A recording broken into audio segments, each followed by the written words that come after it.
ഗുരുവായൂർ ക്ഷേത്ര നടപ്പന്തലിൽ വീഡിയോഗ്രാഫിക്ക് നിയന്ത്രണം ഏർപ്പെടുത്തി ഹൈക്കോടതി.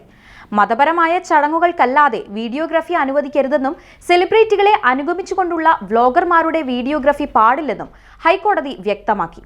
അതോടൊപ്പം ക്ഷേത്രം നടപ്പന്തൽ പിറന്നാൾ കേക്ക് മുറിക്കാനുള്ള സ്ഥലമല്ലെന്നും കോടതി ചൂണ്ടിക്കാട്ടി. ചിത്രകാരി ജസ്ന സലീം ക്ഷേത്ര പരിസരത്ത് കേക്ക് മുറിച്ചതുമായി ബന്ധപ്പെട്ട ഹർജിയിലാണ് ഉത്തരവ്. ജസ്ന സലീം കേക്ക് മുറിക്കുന്ന ദൃശ്യങ്ങൾ സമൂഹ മാധ്യമത്തിലൂടെ പുറത്തുവന്നതാണ് വിവാദത്തിന് ആധാരം. കേക്ക് മുറിച്ച് ഒപ്പമുള്ളവർക്ക് നൽകുന്നതടക്കം ദൃശ്യത്തിലുണ്ടായിരുന്നു. വീഡിയോ വൈറലായതോടെ അമ്പലനടയിൽ വന്ന് കേക്ക് മുറിച്ചത് മോശമായി എന്ന വിമർശനവുമായി ജസ്നയ്ക്കെതിരെ നിരവധി പേർ രംഗത്തെത്തിയിരുന്നു.